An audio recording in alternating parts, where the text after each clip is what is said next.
di tanah subur Pulau Jawa. Pada abad ke-16, berdirilah sebuah kerajaan besar yang menyatukan kekuasaan, budaya, dan keagamaan dalam satu napas. Kesultanan Mataram Islam. Dari istana Kota Gede hingga Kerta dan Pleret, Mataram menjadi simbol kejayaan politik dan spiritual umat Islam di Jawa. Namun seperti roda sejarah, kejayaan itu perlahan berubah menjadi perebutan kekuasaan dan konflik berdarah. Kesultanan Mataram Islam lahir dari sisa kejayaan Pajang pada akhir abad ke-16. Tokoh penting di balik berdirinya adalah Ki Ageng Pemanahan, seorang tokoh kepercayaan Sultan Hadiwijaya dari Pajang yang diberi tanah di Mataram. Dari keturunan beliau lahirlah seorang pemimpin besar, Panembahan Senapati, pendiri Kesultanan Mataram. Di bawah Senapati, Mataram tumbuh menjadi kekuatan baru, memadukan ajaran Islam dengan tradisi Jawa kuno. Ritual keagamaan berjalan berdampingan dengan kepercayaan lokal, mewujudkan sinkretisme khas Nusantara. Puncak kejayaan Mataram terjadi di masa Sultan Agung Hanyokrokusumo, 1613 sampai 1645. Ia bukannya sekadar raja, tapi juga pemikir besar dan ahli strategi.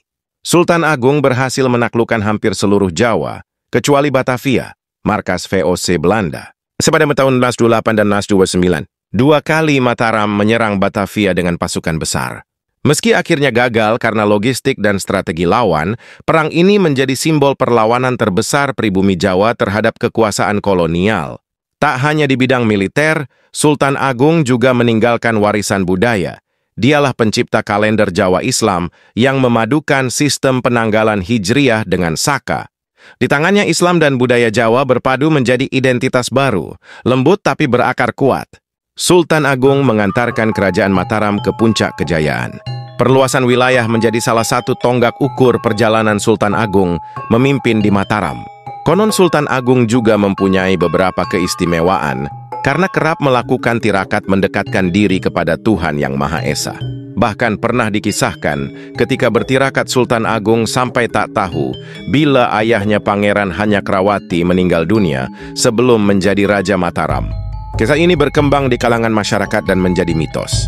Dikisahkan bahwa ketika Sinuhun Pangeran Hanyokrawati, Sinuhun Sedo Krapyak, meninggal dunia akibat kecelakaan saat berburu di hutan Krapyak. Putranya yang bernama Kanjeng Gusti Pangeran Adipati Anom atau yang disebut dengan Sultan Agung justru sedang pergi menjalankan tirakat ke Pegunungan Selatan. Wakil pemegang pemerintahan pun dibebankan kepada Gusti Pangeran Martopuro. Setelah 1 tahun lamanya beliau bertirakat, maka ia pulang dari pegunungan tersebut sebab ia sudah lama dicari-cari oleh penghulu Katangan.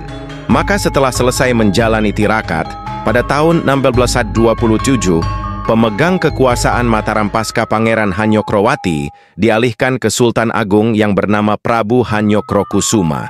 Pasca menyerahkan kekuasaan Mataram ke Pangeran Hanyokrokusuma, Pangeran Martopuro pergi meninggalkan kerajaan Mataram menuju Ponorogo. Ketika Hanyokrokusuma masih menjalani tirakat, atas permintaan rakyat, wakil dari Pangeran Adipati Anom, yaitu Pangeran Purboyo, memerintahkan penghulu Ketegan untuk mencari Pangeran Hanyokrokusuma tersebut. Akhirnya ditemukanlah sang pangeran yang sedang bertapa di Gunung Kidul. Ia kemudian dibawa pulang ke kerajaan. Tak lama kemudian Sultan Agung akhirnya diangkat menjadi Raja Kerajaan Mataram. Beliau termasuk raja yang cerdik dan pandai.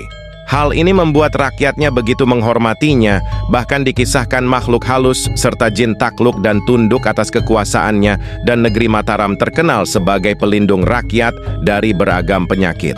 Karena kebijaksanaan dan kewaskitaannya yang tinggi, maka konon setiap hari Jumat, beliau dapat pergi sujud ke Mekah dengan secepat kilat.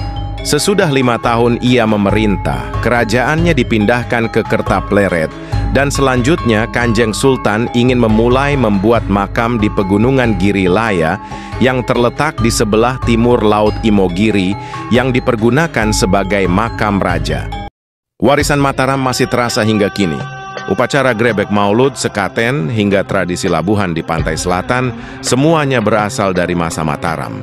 Raja dianggap bukan hanya pemimpin politik, tapi juga penjaga harmoni antara dunia manusia dan alam spiritual.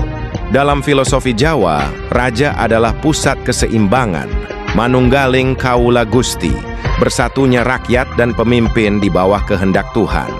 Namun kejayaan tak abadi. Setelah wafatnya Sultan Agung, Mataram dilanda konflik perebutan tahta dan campur tangan Belanda. VOC mulai masuk ke istana, menawarkan perjanjian yang berujung pada perpecahan kerajaan. Tahun 1755, lewat perjanjian Giyanti, Mataram resmi terbelah dua, Kasunanan Surakarta dan Kesultanan Yogyakarta. Beberapa tahun kemudian lahir pula Mangkunegaran dan Pakualaman, menandai berakhirnya satu era besar. Mataram yang dulu menyatukan Jawa, kini terpecah oleh politik dan kepentingan kolonial. Dari kejayaan hingga keruntuhan, Mataram Islam meninggalkan jejak abadi. Perpaduan antara kekuasaan, spiritualitas, dan budaya yang membentuk jati diri Jawa hingga kini. Warisan Sultan Agung tidak hanya dalam catatan sejarah, tetapi juga dalam jiwa masyarakat Jawa yang tetap menjunjung harmoni antara iman, tradisi, dan kekuasaan. Inilah jejak sejarah Kesultanan Mataram Islam, kejayaan yang tak lekang oleh waktu.